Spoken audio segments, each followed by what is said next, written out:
This weekend, we have the state championship. I coach high school debate, and there's a lot of conflicting feelings at the end of the school year. On the one hand, it starts to dawn on me that there's graduating students I'm going to miss.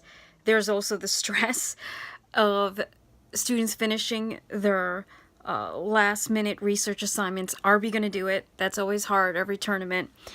And I caught myself when I was getting dressed. I looked in the mirror and I looked like what I considered the real me, the person I was before I got sick with myasthenia gravis, the person I was before my endometriosis got worse, and before I learned all these other hard to pronounce autoimmune illnesses. And I was like, wait a minute, is that me? And I think part of it is that I used to wear pink a lot when I was younger, sweaters like this, and I got my hopes up. And then I realized after a second, no, still not really me. My back still hurts all the time, my back, neck, and shoulders. I still need to carry a cane. With the new drug LDN, low dose naltrexone, that I started almost a month ago, I've had moments where, just for like a flicker of a moment, I felt like me. I felt like what I considered normal before, when I had control over my arms and legs. It's very it's very dangerous when you can't feel your arms and legs because you don't know when it's going to happen. It's better if you're sitting down or lying down than if you're standing up. And this is why the civil rights of disabled people is important. We need elevators, right? Because it's very scary when an attack comes and I can't feel my legs and or arms, and I'm on the stairs. And a lot has been made of invisible illnesses. The term invisible illness is for people with illnesses who don't quote unquote look sick. And patients often talk about the fact that our pain is disregarded by outsiders, even including loved ones, because they can't see our pain. Or sometimes they don't see the disability, or sometimes they're willfully ignorant and they just don't want to see. For example, my friend Greg Mansfield, who's a disability attorney and who uses a wheelchair, said the other day someone cut him in line. I mean, he's in a wheelchair, okay? And then the person said, "Oh, I'm sorry, I didn't see you." I think in that case, this ignorant person didn't want to see because it's right in front of him. But there's also people who've never been sick, they don't know what it's like to be disabled, and they just can't comprehend something outside of their experience. And I have never been fooled before by the way I look, but just for a flicker of a moment, I got my hopes up because I said, that looks like the me I know. That looks like the me I knew for 2 decades. It's not the me I've dealt with for many, many years. And I hope you can hear me. I'm changing the volume, but it's a difficult thing when you've improved sometimes and then the improvement doesn't last. I call it the Cinderella effect. A lot of people with chronic illness know this.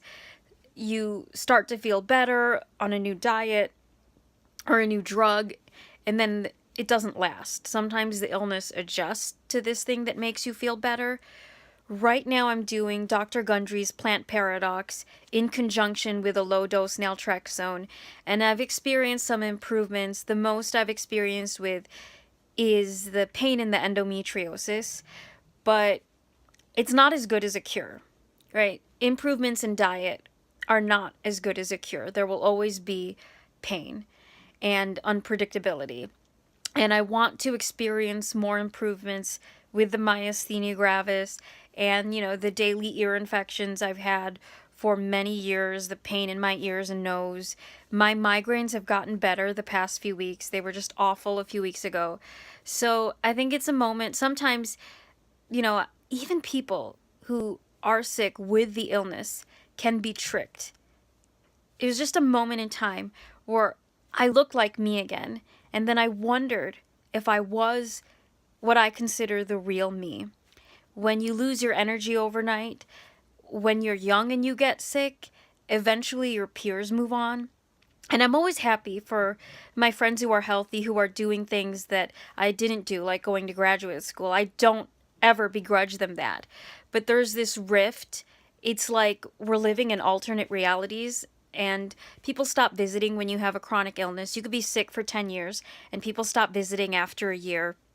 I go to a church, I've been going here for 2 years, and it's like 80% elderly people.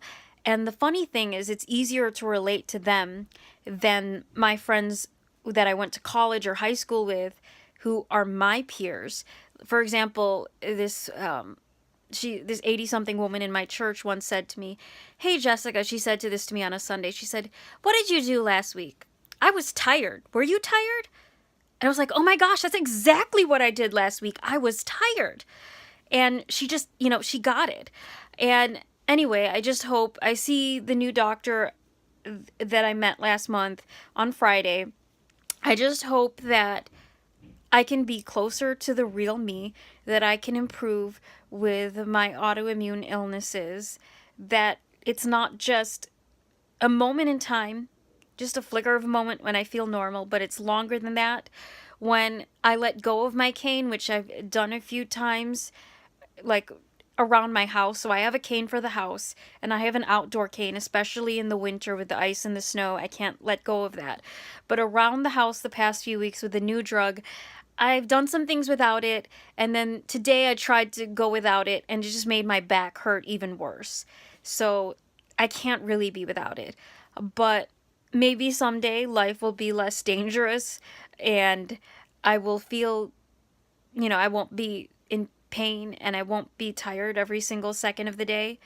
And anyway, it was just something I realized that even the person who's been sick, no matter how long you've been sick, sometimes we can even be deceived by appearances. Appearance is definitely not everything.